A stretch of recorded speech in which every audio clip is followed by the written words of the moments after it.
Welcome. I'm so glad to see everybody here. We have a nice crowd tonight. And lovely weather outside. I'm loving this. First, I have a couple of announcements. The one that everyone makes first is where are the bathrooms. They're around the corner here and down that little hall. They're not hard to find. The next one is please make sure that you signed in. Did everybody sign in? If there's anybody who didn't sign in, I'll send somebody after your signature. Okay, good.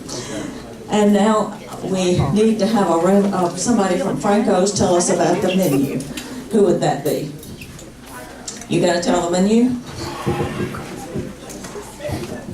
Okay, the choices are lasagna with meat sauce, chicken parmesan with spaghetti, boiled seafood platter which has scallops, shrimp, and flounder, comes with a side of spaghetti, boiled flounder which has broccoli and tomato on the side of the fish with spaghetti, and manicotti which is meatless. Salad dressings are on the table, ranch and house Italian, soft drinks, coffee, tea, all included. Cheesecake comes at the end. It comes up to $16.14 a person with tax, and gratuity is not included. Thank you. Okay, we're about ready to begin here. My name is Paula Montgomery, for those of you who don't know me. I chair the Juvenile Justice Committee for the League of Women Voters of the Pensacola Bay Area. And this program is brought to you by a collaboration of different organizations. The League is one of them, but also the ACLU, the Southern Poverty Law Center, the Coffee Party, and the Campaign for Youth Justice have participated in one way or another in getting this program together. All of these organizations have in common that they are nonpartisan. We do not support a candidate or a party. We support issues and we take on issues. So, tonight we're particularly looking at justice for children. I'd like to recognize these organizations. If you're a member of any one of them, the League, the Coffee Party, the ACLU, the Southern Poverty Law Center, the Campaign for Youth Justice, even if you only pay your dues and don't go to meetings, I'd like for you to stick up your hand. All right. Many, many thanks to all of you. Thank you. I can't clap with this thing in my hand. Thank you for participating.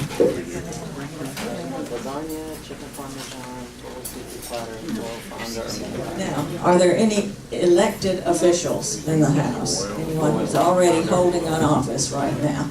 Okay, what is your office? Tell us. I happen to know, but... Hi, good evening, everyone. My name is Andrew Warren. I'm the state attorney for Hillsborough County, which is Tampa. I got elected back in November, so I started in January. Welcome. And he will be on our panel, and thank you for being here. Is there anyone here who is running for office? Would you stand up and tell us what you're running for?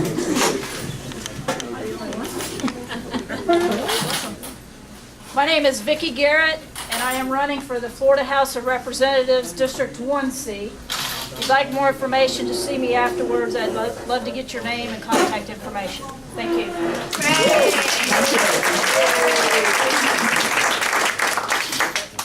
Okay. Is Edna Williams here? Edna Williams? I thought she was going to come. She is actually the chair of the First Judicial Circuit Juvenile Justice Advisory Committee. I'm not sure that's the right name of it, but that's a group of people who meet across the district and talk about things of concern to the juvenile justice system. And now I'd like to introduce Shirley Lewis Brown. Where's Shirley? She has a brief announcement for us. Hey, Shirley.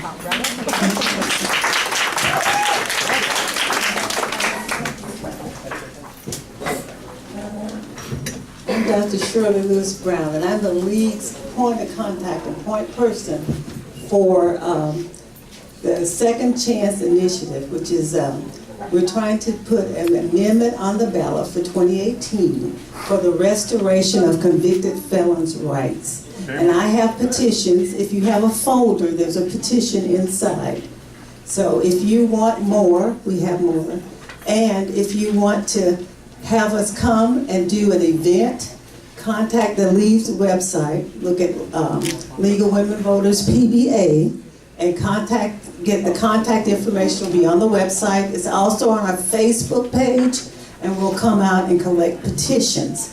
This petition will automatically restore convicted felons' rights after they paid all of their debt. They've done their time, they paid all the restitution, they've been through parole, so that now they have done what they were supposed to do, and we now need to put them back into the system and help them become active, participating members of our communities again.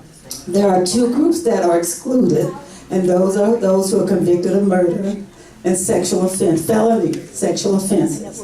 So contact us, we'll be glad to come out and collect petitions, and we want you to tell your friends to sign our petition and get this on the ballot. Thank you, Shirley. This is primarily to restore voting rights. It does not restore their right to carry a gun, for example, but it does voting rights. Okay, the program tonight is actually the 8th program in a series that I'm calling the Pipeline to Prison. It had another name earlier, but it offended the schools, so we took school to prison out of it, and it's just the prison pipeline now. This has to do with how we treat our children when they get into trouble with the law. We all know that kids do stupid stuff because they're kids. They don't have fully developed brains until they're in their mid to late 20s. They do not have the frontal lobe development that helps them make good judgments. But at the same time, they are still developing.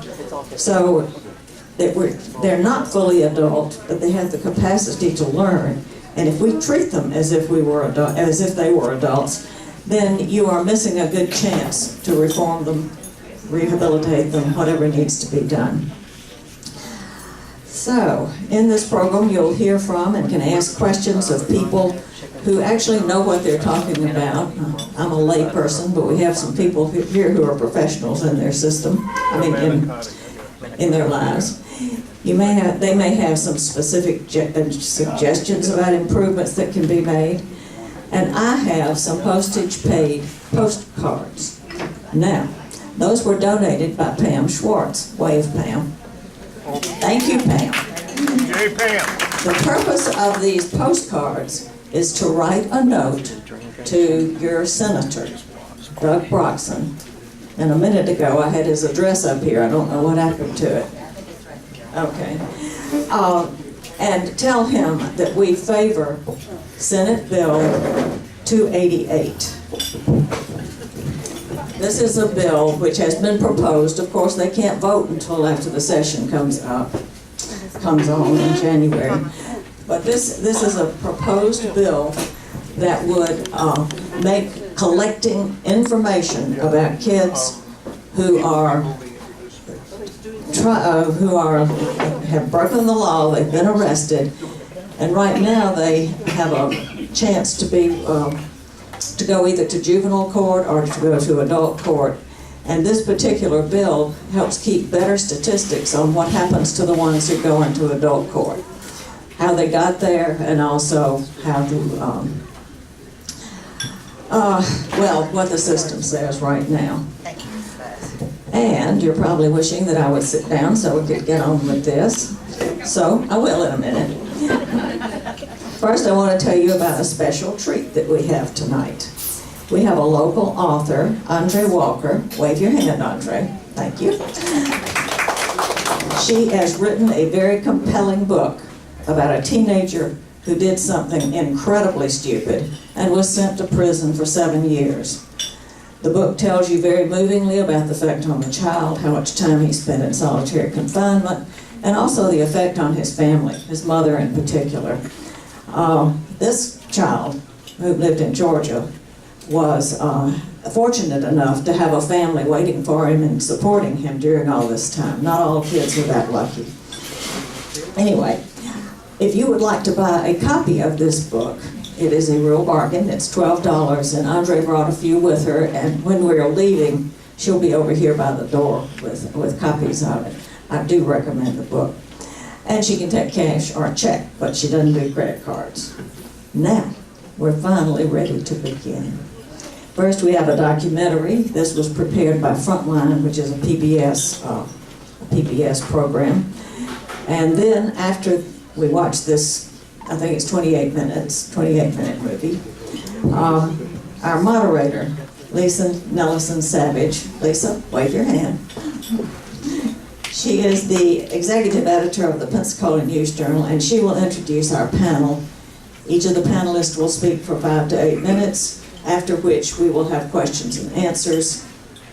And we can, I'm going to pass out cards on which you will write questions.